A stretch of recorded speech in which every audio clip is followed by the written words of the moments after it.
Welcome, dear listener, to another evening with deep sleep stories. I'm Tim, and I'm grateful you've joined me tonight. Together, we'll drift into the timeless tale of Heracles, known to some as Hercules, a hero whose life was filled with trials, triumphs, and quiet lessons hidden beneath the roar of legend. But tonight, we won't rush through battles or victories. We'll move gently, slowly, letting each moment unfold like a dream. So before we begin, take a moment to settle in. Rest your head upon your pillow, soften your shoulders, and allow your body to sink into comfort. There is no need to strive, no need to hurry. Just notice your breath, the inhale, and the long, easy exhale.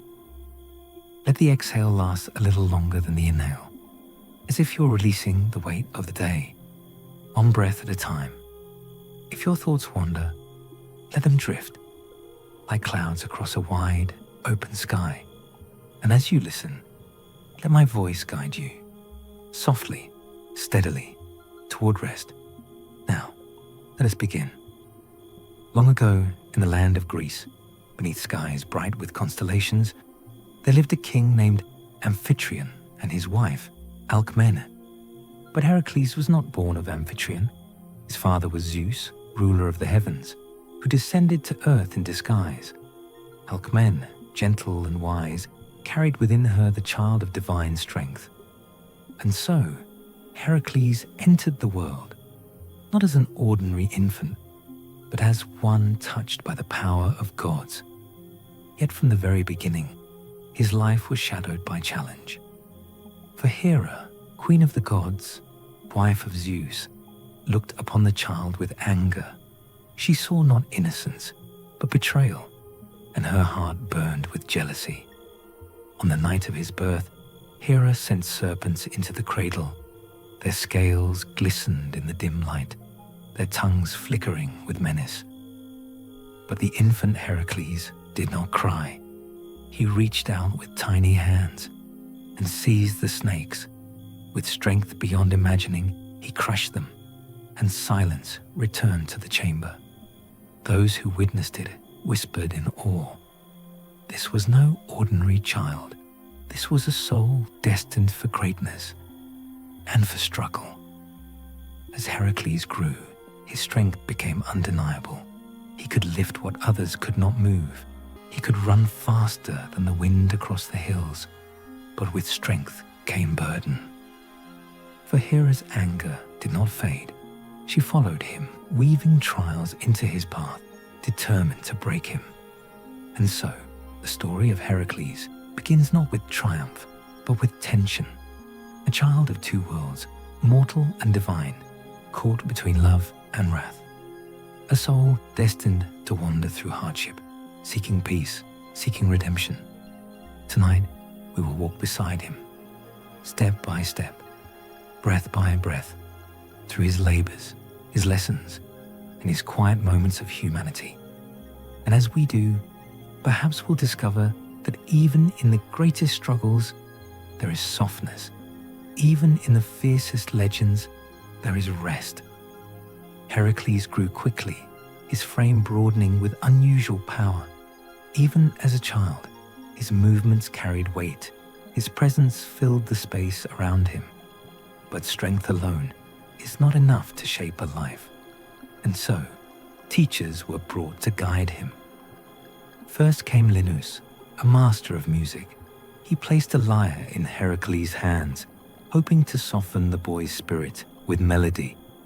Heracles tried, his fingers pressing against strings, his voice rising in song. But his nature was restless. The music did not calm him. One day, in a burst of frustration, he struck Linus with the instrument itself. The blow was fatal.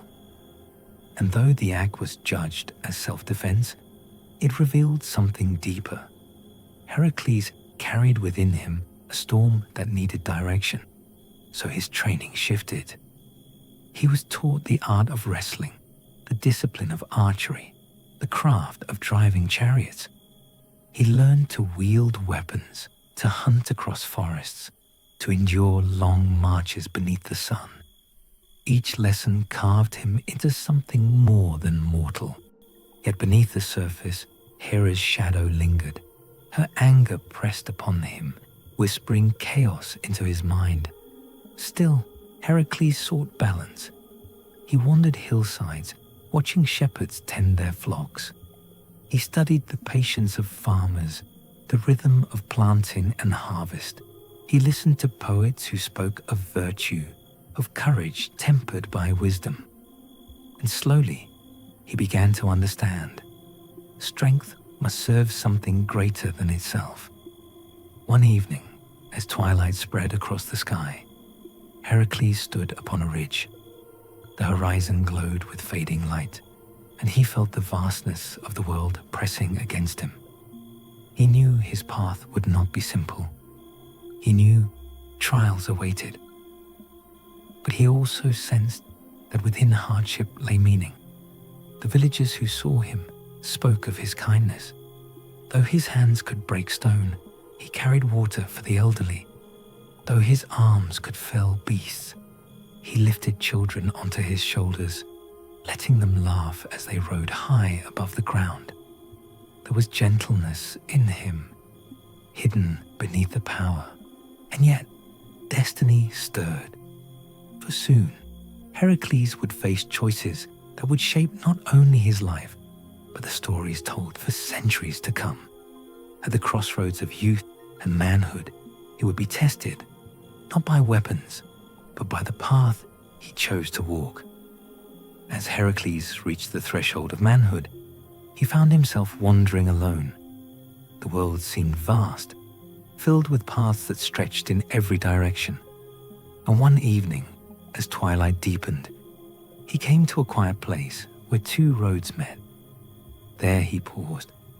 The silence of the crossroads held a strange weight, as if the air itself carried meaning. And in that stillness, two figures appeared before him. The first was radiant, adorned in fine garments, her voice smooth and inviting. She spoke of ease, of pleasures waiting without effort. She promised comfort, wealth, and delight, a life free of struggle, filled with indulgence. Her name was Vice. The second figure stood with simpler grace. Her clothing was plain, her manner calm. She spoke not of ease, but of challenge. She promised hardship, labor, and trials that would test the soul. Yet she also spoke of honor, of virtue, of a life that would shine with meaning. Her name was Virtue. Heracles listened. Vice's words tempted him. The thought of a life without burden, filled with joy, was alluring, but Virtue's voice carried a deeper resonance. She spoke of courage, of service, of strength used not for self alone, but for the good of others. She spoke of a path that demanded sacrifice, yet offered immortality in memory. Heracles stood in silence, the choice heavy upon him. The roads stretched out before him, one smooth and easy, the other steep and uncertain. And in that moment, he understood. True greatness is not found in comfort. It is forged in struggle, in the fire of trials. He turned toward a virtue. His decision was quiet, but firm. He would walk the harder path. He would embrace the labors that awaited him. And though he did not yet know their shape, he sensed they would define his life. The crossroads faded, the figures vanished, and Heracles continued on his way. But within him, something had shifted. He carried now not only strength, but purpose. And purpose, once chosen, becomes a light that guides through darkness. This choice would echo across his story.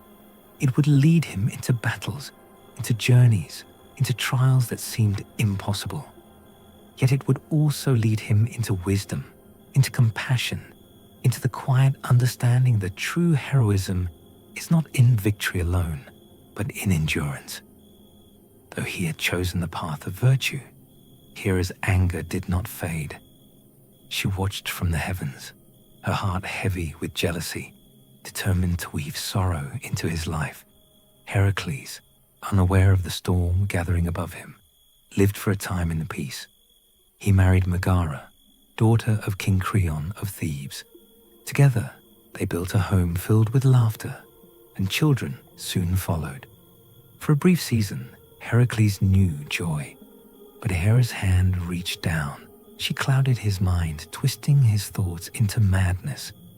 The gentle father became a stranger to himself.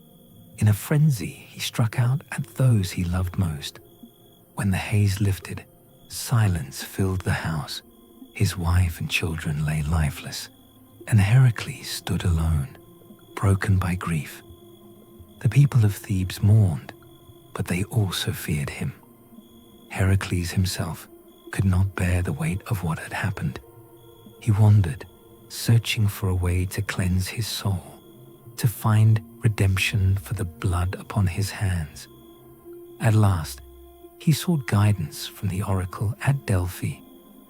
The priestess, speaking with the voice of Apollo, told him that only through service could he be purified.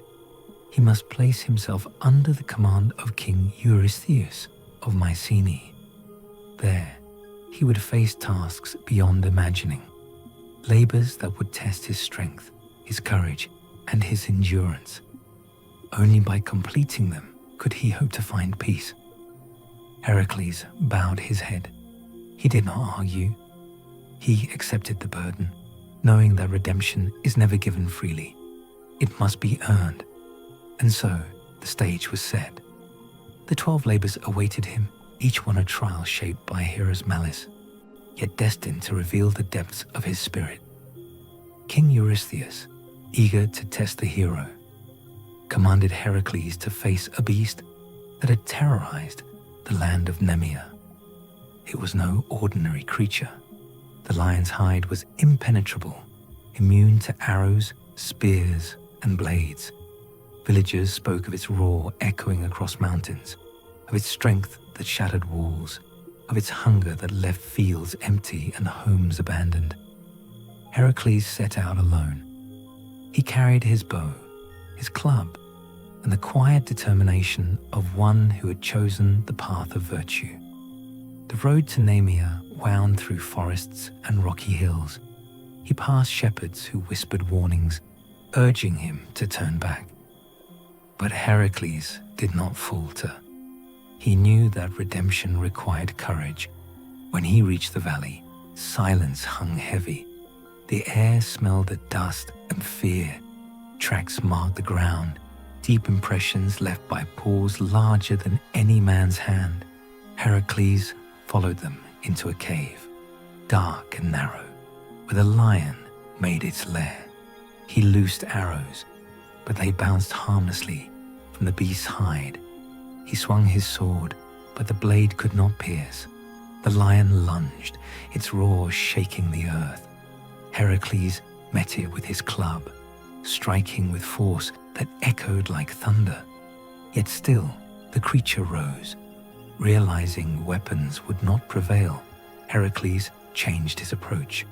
He blocked the cave's entrance, trapping the lion inside. Then, with his bare hands, he grappled the beast. The struggle was fierce. Claws raked, teeth snapped, muscles strained. But Heracles did not yield. He pressed, tightened his grip, and slowly the lion's strength waned. At last, silence returned. Heracles stood over the fallen creature, his chest heaving, his body marked by the struggle. He skinned the lion using its own claws, for no blade could cut the hide. And from that hide, he fashioned a cloak, a mantle that would shield him in battles to come. Upon his head, he placed the lion's skull, its fangs framing his face like a crown of defiance. When he returned to Eurystheus, the king trembled at the sight. He refused to let Heracles enter the city, fearing the strength that radiated from him. From then on, Eurystheus commanded Heracles to deliver proof of each labor outside the gates. unwilling to face him directly. For his second labor, King Eurystheus commanded Heracles to face the Hydra of Lerna. This creature was no ordinary serpent. It dwelled in the swamps near the town of Argos, its body vast, its heads many. Each time one was severed, two more would grow in its place. Its breath was poison, its blood venomous, its very presence a terror to all who lived nearby. Heracles set out with determination. He carried his club, his bow, and a sword, though he knew weapons alone might not suffice. At his side came Iolaus, his loyal nephew, eager to aid him. Together they approached the marsh, where mist hung heavy and the air smelled of decay. The Hydra rose from the water, its heads weaving like shadows, its eyes glowing with malice. Heracles loosed arrows, but they pierced nothing vital. He swung his club, striking one head, then another. But as each fell, two more emerged, hissing, snapping, lunging. The battle raged. Heracles fought with fury, yet the creature seemed endless. Its heads multiplied, its coils tightened, its venom spread across the ground. For a moment, even the hero felt despair. But then, Iolaus remembered fire. He seized a torch, its flame bright against the swamp's gloom. As Heracles struck ahead, Iolaus pressed the torch to the wound, searing it shut. No new heads grew. Together, they repeated the act: strike, burn, seal. Slowly, the Hydra weakened. At last, only the immortal head remained. Heracles severed it, placed it beneath a heavy stone, and buried it deep in the earth. The swamp grew quiet. The Hydra was no more. Heracles stood, his body marked by the struggle, his spirit steady. He had faced a foe that multiplied with every strike, yet through wisdom and aid, he prevailed. It was not strength alone that won the battle, but the union of courage and cleverness. When he returned to Eurystheus, the king dismissed the victory, claiming that Heracles had received help. But Heracles did not argue. He knew the truth. Even heroes need allies, and wisdom is as vital as strength. For his third labor, King Eurystheus commanded Heracles to capture the Serenian hind. This was no ordinary creature. It was sacred to Artemis, goddess of the hunt. Its coat shimmered like sunlight upon water, its antlers gleamed with gold, and its hooves shone with silver. The hind was swift beyond imagining, able to outrun arrows, horses, and even the wind itself.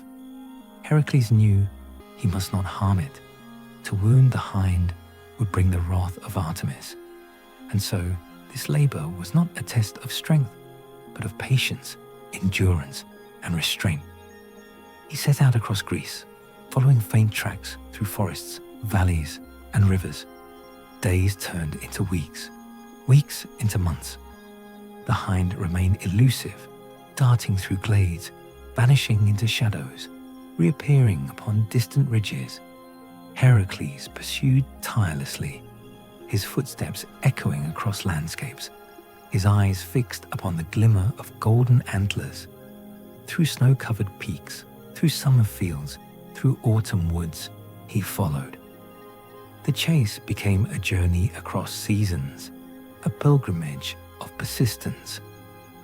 Villagers spoke of seeing him pass, his figure steady, his gaze unwavering. He did not falter, though the hind seemed always just beyond reach. At last, after a year of pursuit, Heracles found the creature near the river Ladon. It paused to drink, its reflection shimmering upon the water. Heracles moved quietly, his breath steady, his heart calm. He loosed an arrow, not to wound, but to startle. The hind leapt, swift as light, but Heracles was ready.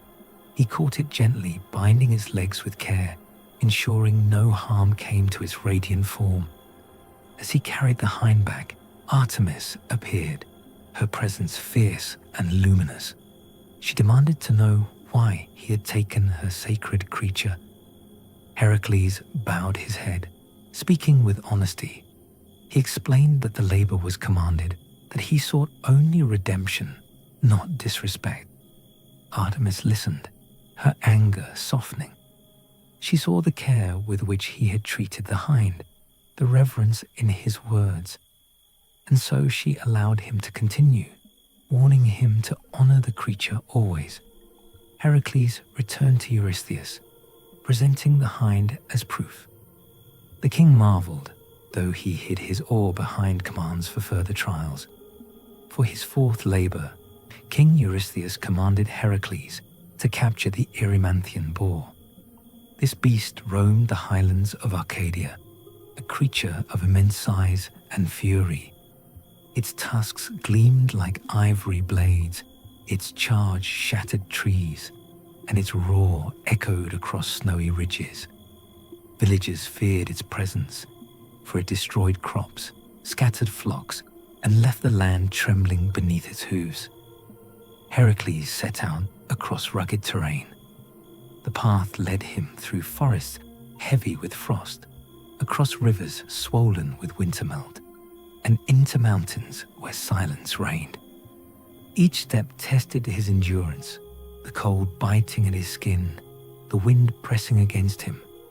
Yet he pressed onward, guided by the knowledge that redemption required perseverance. Along the way, he visited the centaur Pholus, who welcomed him with warmth. Pholus offered food and drink, opening a jar of sacred wine. But the scent drew other centaurs, who gathered in anger, their voices rising, their arrows flying. Heracles defended himself, his bow swift, his club steady. The clash was fierce, and though he survived, sorrow lingered, for many centaurs fell, and Pholus himself was struck by fate. Heracles mourned, then continued his journey, carrying the weight of loss upon his shoulders. At last, he reached the high slopes where the boar roamed. Snow lay deep, muffling sound, yet the beast's tracks were clear, wide impressions carved into the frozen earth. Heracles followed them, his breath steady, his body strong against the cold. He found the boar near a thicket, its tusks glinting, its eyes burning with rage. The creature charged, tearing through branches, shaking the ground. Heracles did not meet it head-on. Instead, he drove it upward, higher into the mountains, where snow grew deeper, slowing its steps. The chase thundered across ridges, echoing through valleys, until at last the boar faltered, trapped by drifts of ice. Heracles seized it, binding its legs with rope, holding it firm. The beast struggled, its roar shaking the air, but Heracles did not release his grip. He carried it down from the peaks, his figure steady against the storm. When he returned to Eurystheus, the king trembled at the sight of the living beast. He hid himself inside a great jar, unwilling to face the hero directly. Heracles stood calmly, presenting the boar as proof, his strength quiet, his resolve unshaken. Thus ended the fourth labor. It was not only a victory over a creature, but a lesson in endurance, in patience, and the wisdom of guiding fury into places where it could be overcome. For his fifth labor, King Eurystheus commanded Heracles to cleanse the stables of King Augeas. At first, the task seemed humble, even beneath the dignity of a hero, but the challenge was immense. Augeas possessed herds beyond counting, thousands of cattle that filled vast fields. Their stables had not been cleaned for years.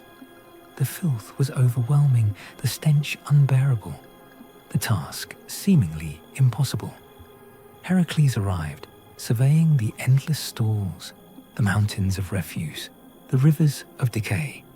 To attempt the work by hand would take years, perhaps a lifetime, but Heracles did not despair. He studied the land, the stables, the the rivers nearby, and slowly an idea formed.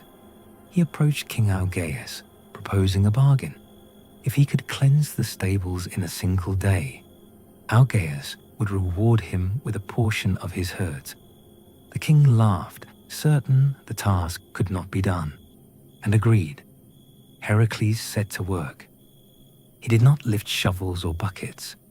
Instead, he turned to the rivers Alpheus and Peneus, mighty streams that flowed near the stables.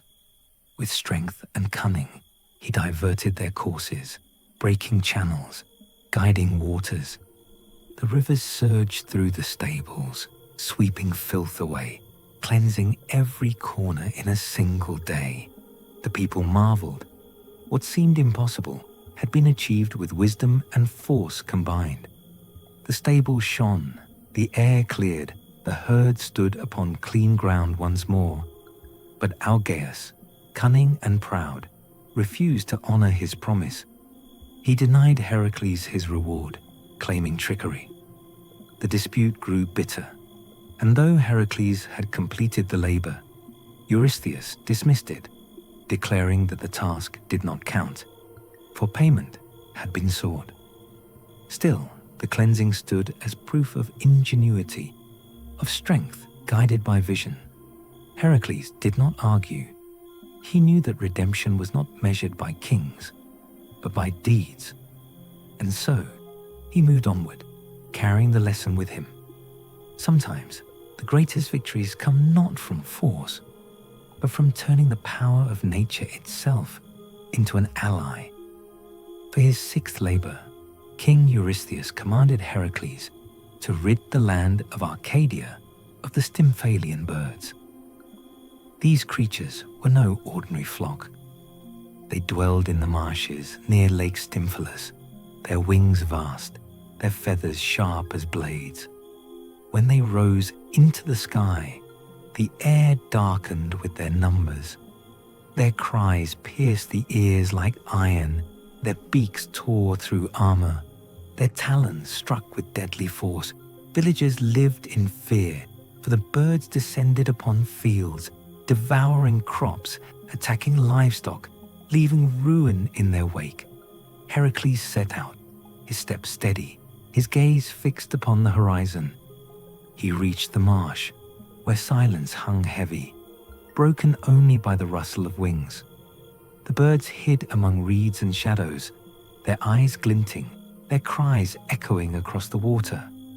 At first, Heracles tried to draw them out with arrows, but the flock was vast, their movements swift, their numbers overwhelming. He realized that strength alone would not suffice. He needed a way to scatter them, to drive them into the open. Athena, goddess of wisdom, came to his aid.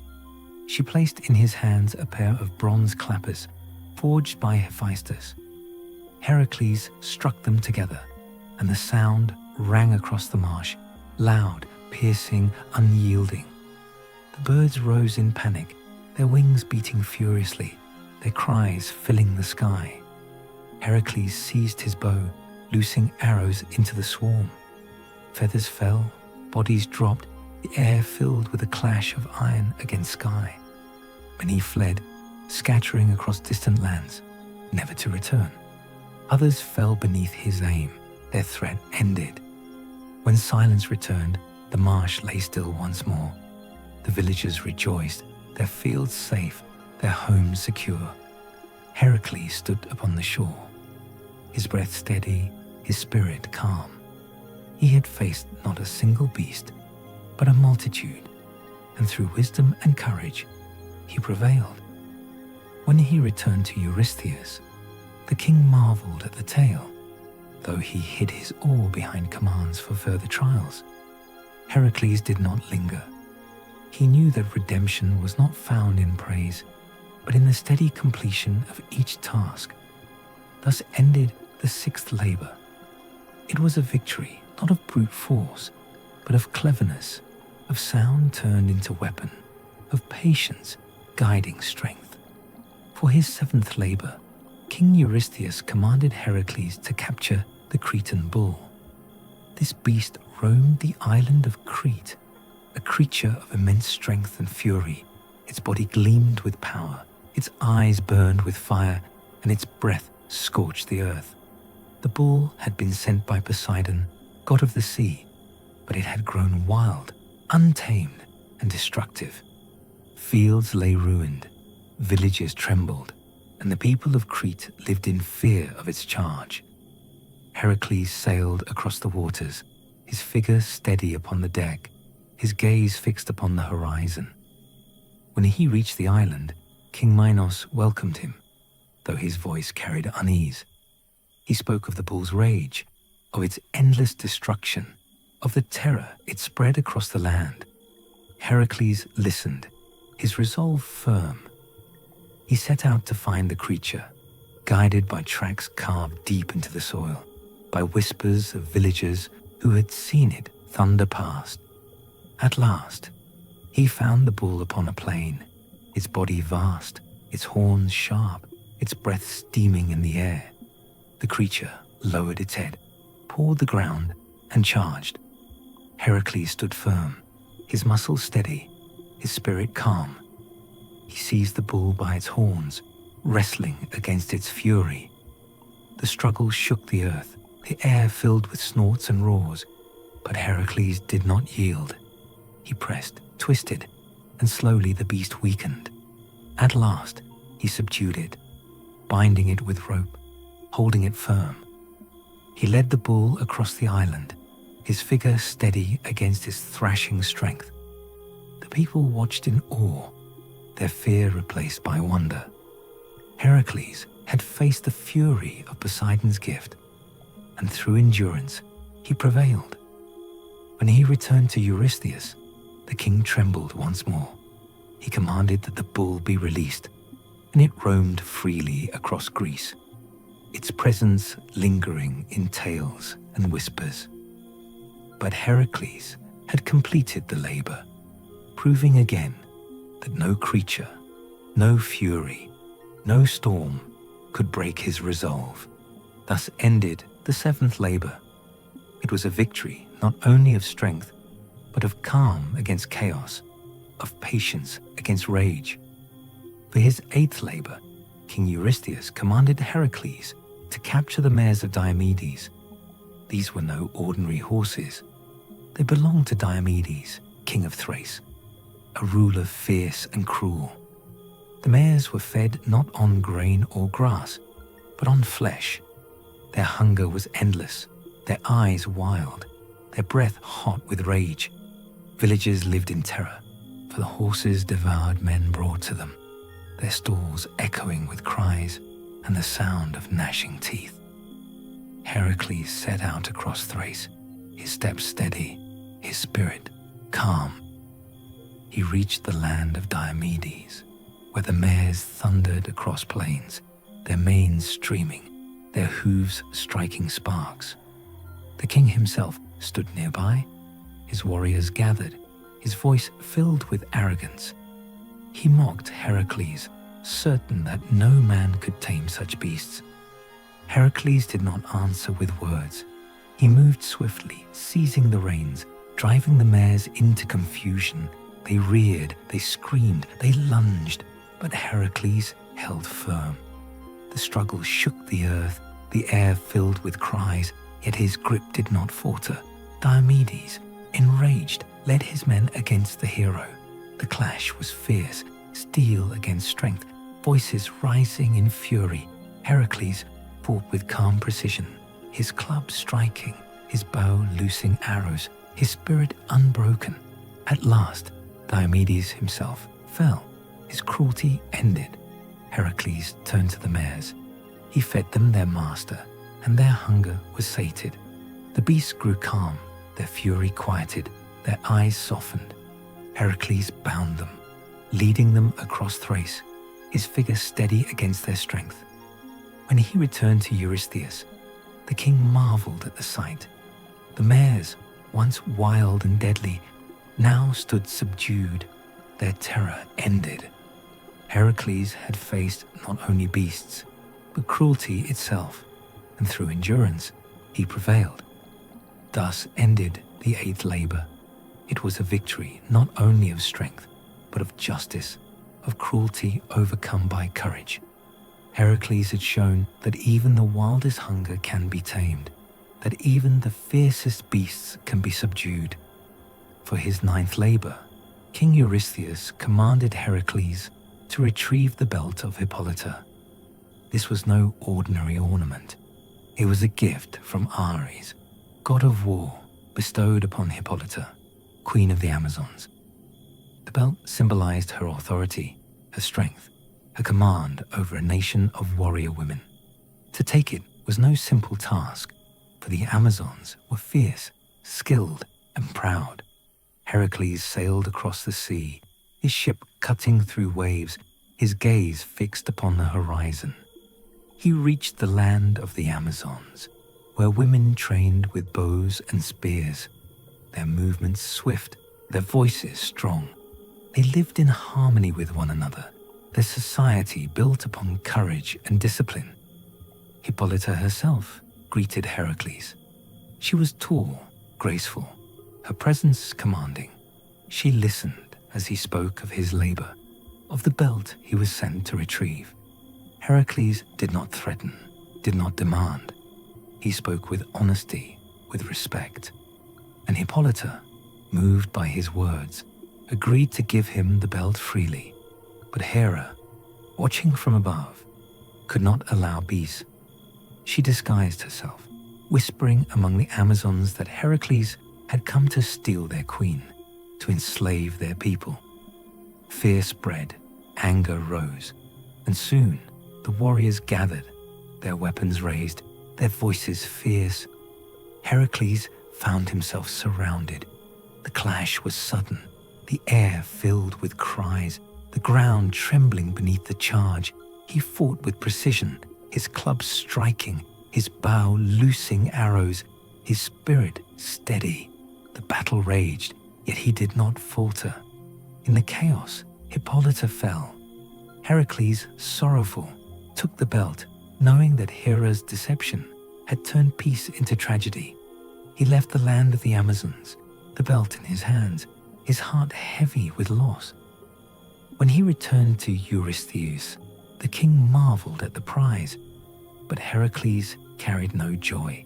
He had completed the labor, yet the cost weighed upon him. It was a lesson in the fragility of trust, in the power of deception, in the sorrow that can follow even the noblest intentions. Thus ended the ninth labor. It was not a victory of strength alone, but a reminder that even heroes cannot always shield the world from the malice of gods. For his 10th labor, King Eurystheus commanded Heracles to retrieve the cattle of Geryon. This was no simple herd. The cattle belonged to Geryon, a giant who dwelled upon the island of Erythea, far across the western sea. Geryon was no ordinary man. He possessed 3 bodies joined at the waist, 3 heads crowned with fire, 3 pairs of arms wielding weapons. He was guarded by Orthrus, a 2-headed hound, and by a herdsman named Eurytion. The cattle themselves were magnificent, their hides glowing red beneath the sun, their presence sacred to the land. Heracles set out upon the long journey. He crossed deserts where the sun blazed, where the earth cracked beneath his feet. He wandered through lands where rivers ran dry, where silence stretched across endless plains. At one point, overcome by heat, he loosed an arrow at the sun itself. Helios, god of the sun, admired his courage and granted him a golden cup, vast enough to carry him across the sea. Heracles stepped into the vessel, sailing westward, the horizon glowing with promise. At last, he reached Erythea. Orthrus lunged, its 2 heads snapping, its growl shaking the air. Heracles struck with his club, felling the beast. Eurytion rushed forward, but Heracles did not falter. The herdsman fell, silence returning to the pasture. Then Geryon himself appeared, his 3 bodies towering, his weapons gleaming. The clash was fierce, echoing across the island. Heracles loosed arrows, each finding its mark. One pierced Gerion's brow, and the giant fell, his strength broken, his reign ended. Heracles gathered the cattle, guiding them into the golden cup, sailing back across the sea. The journey home was long, filled with trials.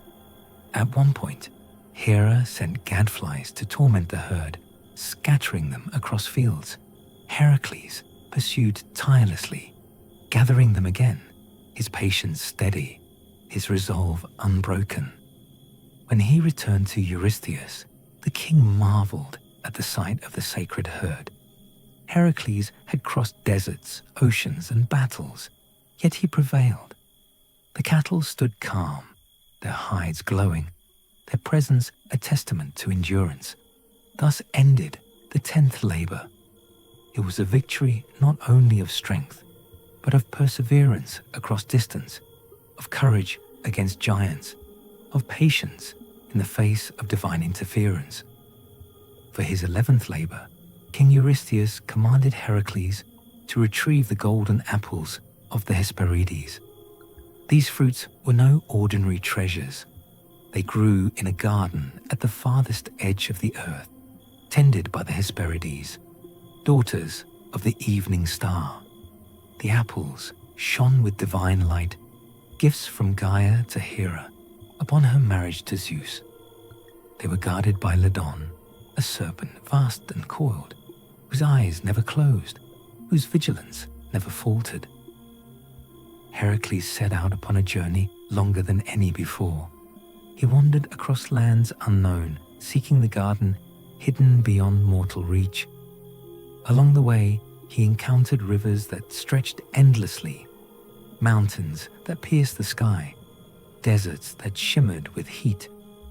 Each step carried him farther from familiar ground, deeper into mystery. He sought guidance from those he met. From the sea god Nereus, he learned the path toward the garden. From Prometheus, chained upon a rock, he received wisdom. Heracles freed him from his torment, slaying the eagle that tore at his flesh. In gratitude, Prometheus spoke of Atlas, the Titan who held the heavens upon his shoulders.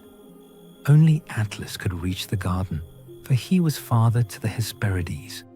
Heracles found Atlas, his body vast, his arms straining beneath the weight of the sky. He offered to bear the heavens if Atlas would fetch the apples. Atlas agreed, setting down his burden upon Heracles' shoulders. The weight was immense, pressing upon him like mountains, yet he stood firm. Atlas strode to the garden, his steps shaking the earth, his presence commanding. He returned with the golden fruit, their glow shimmering like stars. But Atlas, freed from his burden, did not wish to take it up again. He offered instead to deliver the apples himself, leaving Heracles beneath the sky forever. Heracles, cunning, agreed, but asked Atlas to hold the heavens for a moment while he adjusted his cloak. Atlas lifted the burden once more, and Heracles seized the apples, departing swiftly, leaving the Titan bound again to his eternal task. Heracles carried the apples back to Eurystheus, their glow filling the chamber with light. The king marveled, though he dared not touch them, for they belonged to the gods. The fruit was returned to the garden, its place eternal, its guardians watchful once more. Thus ended the 11th labor. It was a victory not of battle, but of cunning, of endurance beneath the weight of the heavens, of wisdom gained through journey and sacrifice. For his 12th and final labor, King Eurystheus commanded Heracles to descend into the underworld and bring back Cerberus, the hound of Hades. This was no ordinary beast. Cerberus guarded the gates of the realm of the dead, his 3 heads snarling, his tail a serpent, his body vast and terrible. No mortal had ever entered the underworld and returned. The task seemed impossible, yet Heracles did not falter. He journeyed to the land of Tenerum, where caverns opened into darkness. There, he sought guidance from priests, who taught him the rites of descent. He purified himself, offering sacrifices, preparing his spirit for the journey. Then, with courage steady, he stepped into the shadows, leaving the world of light behind. The underworld stretched vast and silent. Rivers wound through gloom, the Styx, the Acheron, the Cocytus, each carrying souls across their waters. Heracles moved with reverence, his steps echoing softly. He saw shades drifting, their voices faint, their forms pale. He passed judges who weighed the deeds of the dead, assigning them to places of rest or punishment. He walked through fields where heroes lingered, their memories alive in whispers. At last, he reached the throne of Hades and Persephone. The Lord of the Dead sat in solemn majesty, his queen beside him, her presence calm yet commanding. Heracles bowed, speaking with honesty. He explained his labor, his need to bring Cerberus to the world above. Hades listened, his gaze steady. He agreed, but only if Heracles could subdue the hound without weapons. Heracles approached the gates, where Cerberus stood, his 3 heads snarling, his tail lashing, his eyes burning with fire.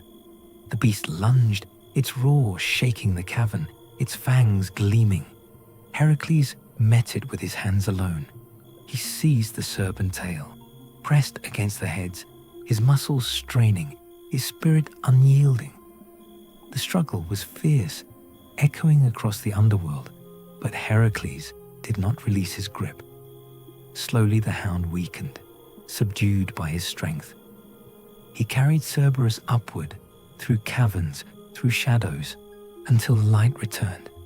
The world above shone once more, and Eurystheus trembled at the sight of the beast.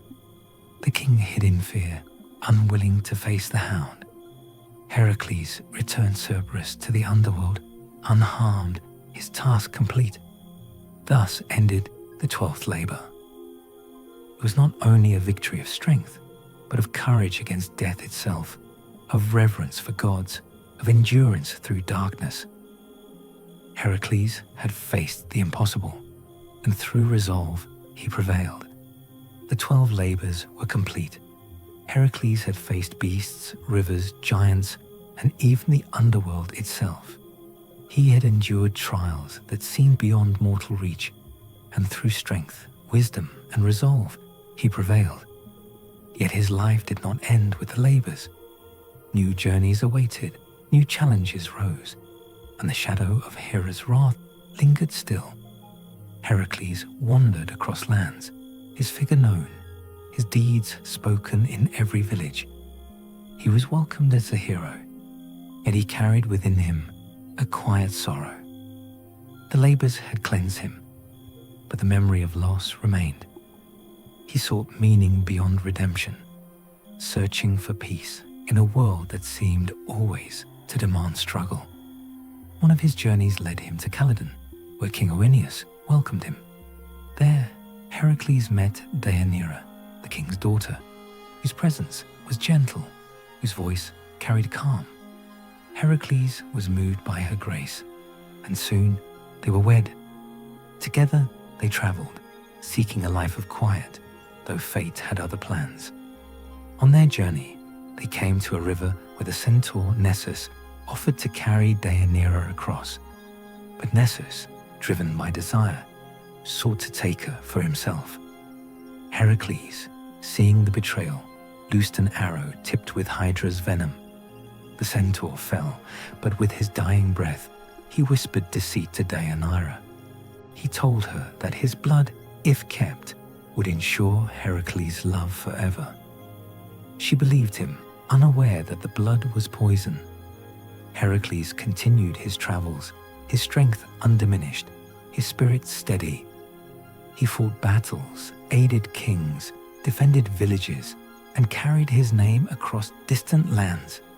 Yet the seeds of tragedy had been sown, waiting for the day when deception would arise again. For now, Heracles lived with Deianira, their bond strong, their days filled with moments of calm. But destiny, shaped by gods and shadows, would not allow peace to last.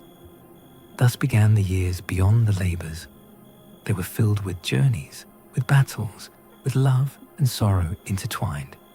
Heracles had proven himself against impossible trials, but the greatest tests lay not in beasts or giants, but in the fragile bonds of human trust. The labors were behind him, yet destiny did not release its hold. Heracles lived with Deianira, his wife, seeking peace after years of struggle. But Hera's malice lingered, shaping events with subtle cruelty. The centaur Nessus, slain by Heracles, had left behind a poisoned legacy. Deianira, trusting his deceitful words, kept a vial of his blood, believing it a charm to preserve love. Heracles continued his journeys, his name carried across lands, his deeds spoken in every hall. He fought battles, defended kingdoms, and brought justice where cruelty reigned. Yet whispers of fate followed him, unseen threads tightening slowly. One day, Heracles prepared to honor Zeus with a great sacrifice. He gathered offerings, his spirit solemn, his heart steady. Deianira, fearing that her husband's love might waver, remembered the vial. She soaked a robe in the centaur's blood, believing it would bind Heracles' devotion. She sent it to him, unaware of the venom hidden within. Though Heracles now dwelled upon Olympus, his presence lingered among mortals. Heroes who rose after him carried his memory, his example guiding their steps. They spoke his name before battles, invoked his strength in prayers, sought his courage in moments of trial. His labors became lessons, his endurance a beacon, his transformation a promise that struggle could lead to greatness. Jason, leader of the Argonauts, called upon Heracles to join his voyage. Heracles sailed with them, his presence steady, his strength unmatched. Though he left the journey early, his spirit remained with the crew, his deeds remembered in their songs. He showed them that even heroes must walk their own paths, that not all journeys are shared. Theseus, slayer of the Minotaur, looked to Heracles as a model of courage. He sought to emulate his strength, his resolve, his devotion to justice. Though their deeds differed, the shadow of Heracles guided his choices, shaping his destiny. Even Achilles, swift and fierce, carried echoes of Heracles, his pursuit of glory, his struggle against fate, his devotion to honor, all bore traces of the hero who had walked before him. Heracles had shown that greatness was not only in victory, but in endurance, in the willingness to face trials beyond imagining. Mortals across Greece saw in Heracles a figure who bridged the gap between man and God. He was proof that suffering could lead to transformation, that courage could overcome despair, that endurance could shape destiny. His presence lingered in contests, in temples, in tales told by firesides. Children grew hearing his labors, elders spoke his wisdom, warriors carried his name into battle. Thus his legacy shaped generations. Heroes walked in his shadow, guided by his example, inspired by his strength. Heracles was not only a figure of the past, but a presence in the lives of those who sought courage, who faced trials, who dreamed of greatness. Heracles' deeds did not fade with his ascension. They became woven into the fabric of myth, retold by poets, sung by bards, inscribed upon stone. His labors were not merely stories of beasts and battles, but allegories of endurance, of the struggle between virtue and vice, of the path from suffering to greatness. Hesiod spoke of him, weaving his labors into the tapestry of early Greek thought. Pindar sang of his triumphs, his verses carrying Heracles' name across festivals, his voice echoing in contests where athletes sought to emulate his strength. Euripides shaped tragedies around his figure, exploring the sorrow of his madness, the burden of his trials, the humanity within his divinity. Philosophers too turned to Heracles. Prodicus told of his choice at the crossroads, where virtue and vice appeared before him. Vice offered ease, pleasure, comfort without struggle. Virtue offered hardship, toil, endurance, but promised greatness. Heracles chose virtue, and his labors became the embodiment of that choice. This tale was repeated across generations, a lesson in the value of struggle, a reminder that true greatness is born not of ease, but of endurance. Heracles became more than a hero. He was a symbol, a presence invoked in philosophy, in poetry, in ritual. His labors were seen as allegories for the soul's journey, for the trials of life, for the path toward wisdom. The Hydra became a symbol of endless challenges, the stables of Augeas of ingenuity, Cerberus of courage against death. Each labor carried meaning beyond its tale, shaping thought, guiding minds, inspiring hearts. His presence lingered in art. Vases bore his image, temples carried his likeness, statues rose in his honor. He was depicted with club and lion skin, symbols of strength and triumph. His figure became familiar, his image eternal, his story alive in stone and song. Thus, Heracles lived not only upon Olympus, but within the minds of mortals. He was remembered as hero, as god, as symbol, as lesson.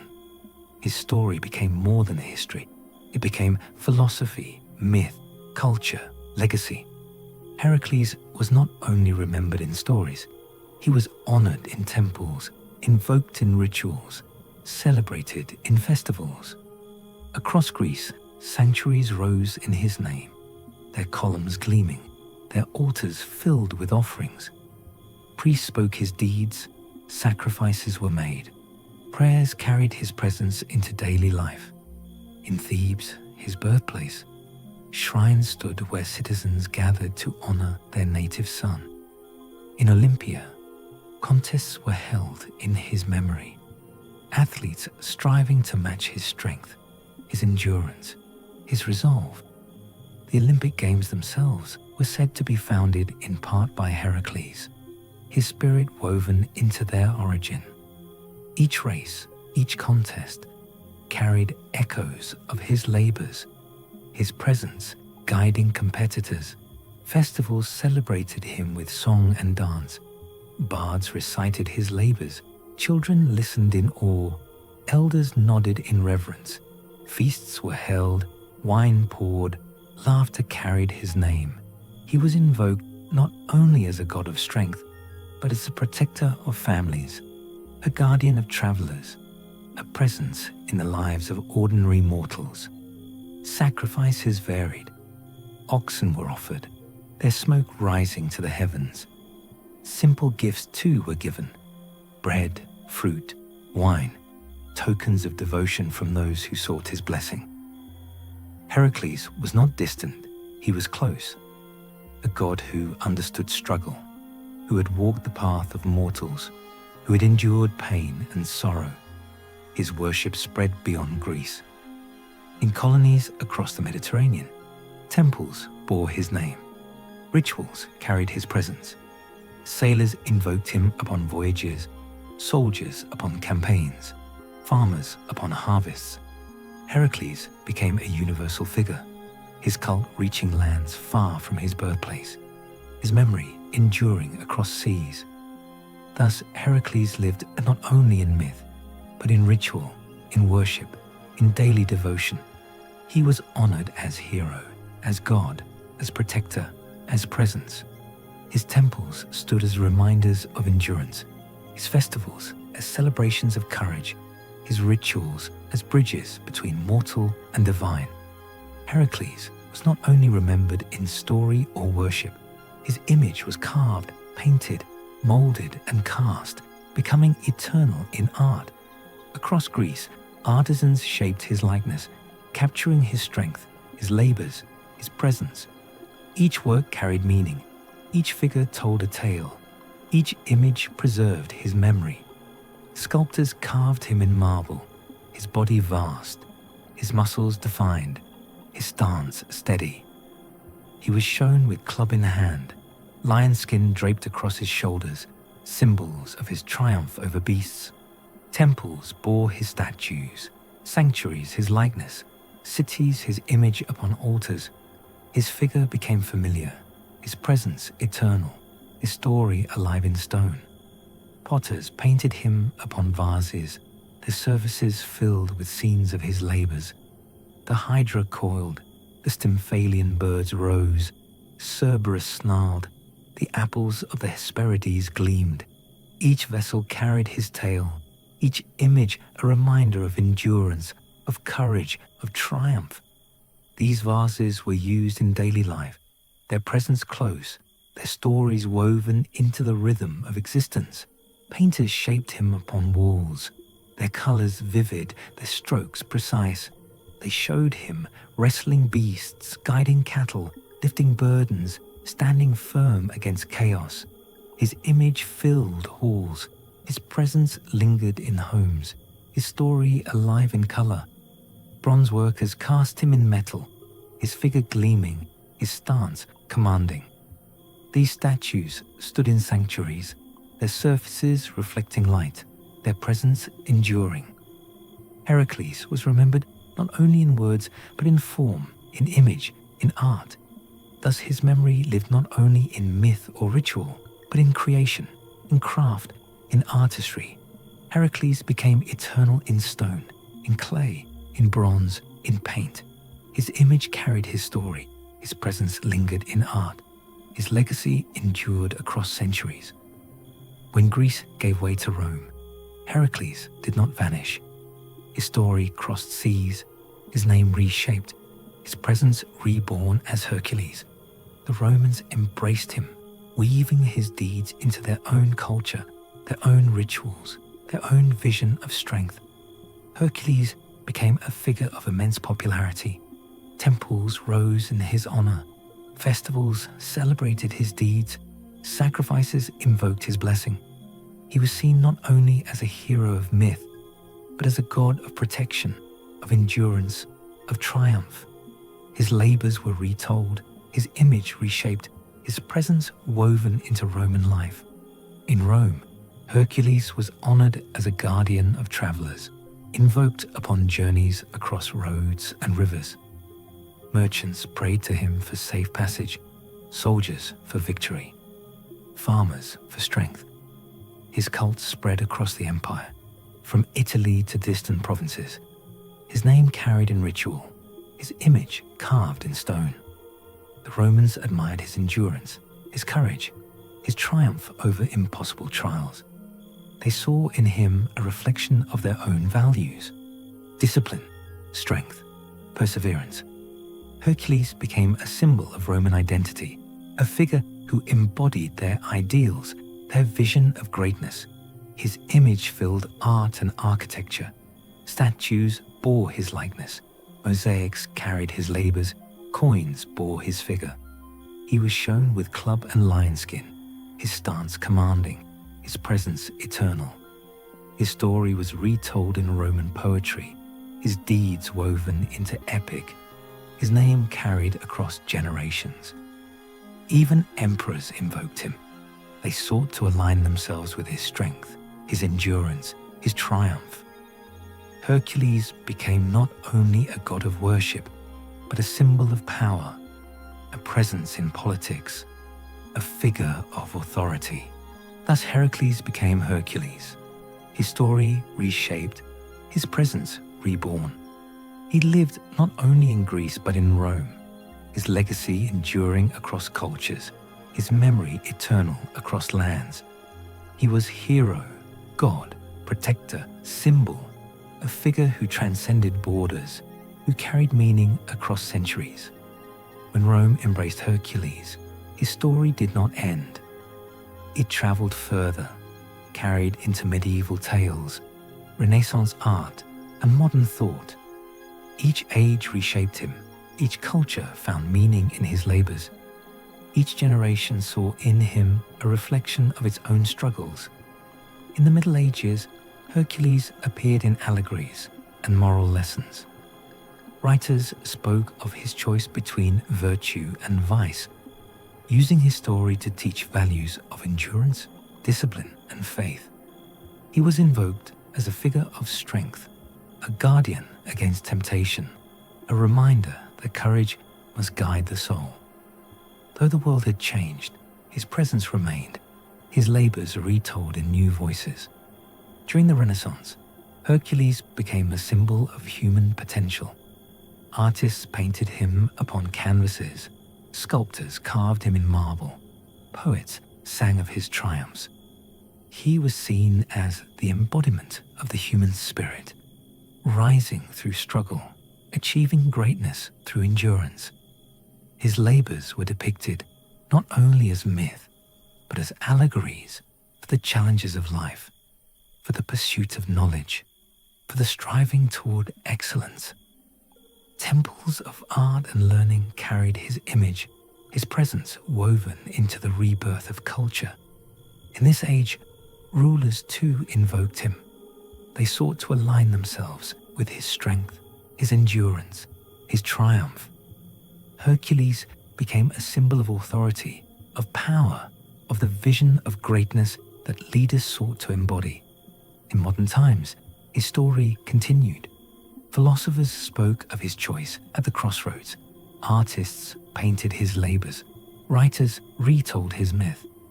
He appeared in literature, in theater, in film. His presence reshaped for new audiences. Children learned his labors. Scholars studied his meaning. Cultures carried his name. Heracles, Hercules.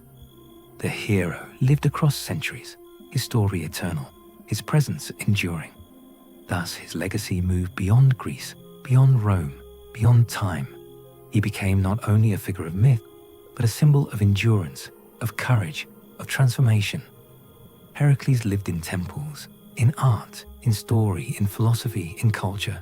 His presence carried across ages, his memory eternal, his story alive. In modern imagination, Hercules did not fade. His story was retold in literature, theater, and film, reshaped for audiences far removed from ancient Greece. Each retelling carried echoes of his labors. Each adaptation found new meaning in his struggles. Each generation discovered in him a reflection of its own challenges. Writers drew upon his myth, weaving novels and plays that explored his humanity, his suffering, his triumph. They saw in him a figure who embodied endurance, who carried sorrow, yet rose through struggle, who faced trials yet found transformation. His labors became allegories for modern life. The Hydra as endless obstacles, the stables as corruption to be cleansed, Cerberus as fear of death confronted with courage. Artists painted him anew. Sculptors carved his likeness. Filmmakers brought his story to screen. His image appeared in theaters. His labors retold in epic films. His presence reshaped in animation and drama. Children learned his name through stories simplified. Adults through tales deepened. Scholars through studies of myth. Heracles, Hercules. The hero lived across mediums, his story eternal, his presence enduring.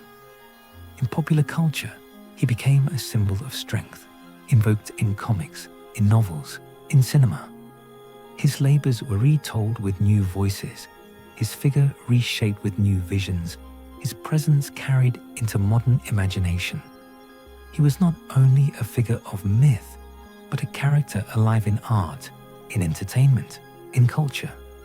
Thus, Hercules lived not only in temples or philosophy, but in modern thought, in art, in story. He became a bridge between ancient myth and modern imagination, a figure who carried meaning across centuries, who inspired new voices, who endured across time. Heracles' labors were not only tales of myth, they became symbols, allegories, lessons woven into philosophy and psychology. Thinkers saw in him a figure who embodied the struggle of the soul, the trials of existence, the path toward transformation. The story of his choice at the crossroads became central. Virtue and vice appeared before him, offering different paths. Vice promised ease, pleasure, comfort without struggle. Virtue offered hardship, toil, endurance, but promised greatness. Heracles chose virtue, and his labors became the embodiment of that decision. Philosophers repeated this tale, using it to teach that true greatness is born not of ease, but of endurance. In psychology, his labors became metaphors for the challenges of life. The Hydra symbolized recurring problems, each head a new obstacle that arose when one was overcome. The stables of Algaius represented overwhelming tasks, seemingly impossible burdens that required ingenuity. Cerberus embodied fear of death, confronted with courage and resolve. Each labor carried meaning beyond its myth, shaping thought, guiding minds, inspiring resilience. Heracles was seen as a figure of transformation. He endured suffering, yet rose through struggle. He carried sorrow, yet found redemption. He faced trials beyond imagining, yet achieved immortality. His story became a lesson in endurance, a reminder that hardship can lead to growth, that struggle can shape destiny, that courage can overcome despair. Thus, Heracles lived not only in temples or art, but in thought, in philosophy, in psychology. He became a symbol of the human condition, a figure who embodied the trials of life, the path toward wisdom, the journey of the soul. His presence guided minds, inspired hearts, shaped thought across centuries. Heracles, reborn as Hercules in Rome, did not fade when empires fell. His story carried forward, reshaped by new voices, retold in new forms, alive in modern culture. He became a figure not only of myth, but of imagination, of art, of entertainment. In literature, writers drew upon his labors, weaving novels, plays, and poems that explored his humanity, his suffering, his triumph. They saw in him a figure who embodied endurance, who carried sorrow yet rose through struggle, who faced trials yet found transformation. His labors became allegories for modern life, endless obstacles, overwhelming tasks, courage against fear. In theater, his story was staged, his labors dramatized, his presence alive upon stage. Audiences watched his struggles, his triumphs, his transformation, his humanity. His story carried meaning, his presence inspired, his legacy endured. In film, Hercules became a figure of epic. His labors were retold in grand productions, his image reshaped in animation, his presence alive in drama. Children learned his name through simplified tales, adults through deeper retellings, scholars through studies of myth. His figure appeared in cinema, in television, in animation, his story alive across mediums. In popular culture, Hercules became a symbol of strength. He was invoked in comics, in novels, in games, his labors retold with new voices, his figure reshaped with new visions, his presence carried into modern imagination. He was not only a figure of myth, but a character alive in art, in entertainment, in culture. Thus, Hercules lived not only in temples or philosophy, but in modern thought, in art, in story. He became a bridge between ancient myth and modern imagination, a figure who carried meaning across centuries, who who inspired new voices, who endured across time. Heracles' life was marked by struggle, by sorrow, by triumph. He endured labors beyond imagining, faced beasts, rivers, giants, even death itself. He rose through suffering, chose virtue over ease, carried burdens that seemed impossible. He ascended to Olympus, reconciled with Hera, married Hebe, and found peace among the gods. Yet his presence did not end with immortality. He lived in temples, in art, in story, in philosophy, in culture, in imagination. His legacy carried across Greece, Rome, the Middle Ages, the Renaissance, modern times. He became a symbol of endurance, of courage, of transformation. Heracles was more than a hero. He was a bridge between mortal and divine, between struggle and triumph, between sorrow and peace. His labors became lessons. His story became philosophy. His presence became culture. He was remembered not only for strength, but for endurance, not only for triumph, but for transformation. Mortals saw in him a reflection of their own lives, the hardships they faced, the courage they sought, the hope they carried. Thus the journey ends, yet the presence remains. Heracles lives not only in myth, but in memory, in thought, in culture, in imagination. He is eternal, his story unbroken, his legacy alive. He reminds us that greatness is born not of ease, but of endurance, that courage can overcome despair, that struggle can shape destiny. Heracles, Hercules. The hero lives across centuries, his presence eternal, his story alive. Dear listener, our journey through the life of Heracles has reached its conclusion. We have walked beside him through labors, through sorrow, through triumph, through transformation. We have seen his presence in myth, in philosophy, in culture, in imagination. Now, as the story closes, let us carry his lesson within us, that endurance shapes greatness, that courage guides the soul, that struggle leads to transformation,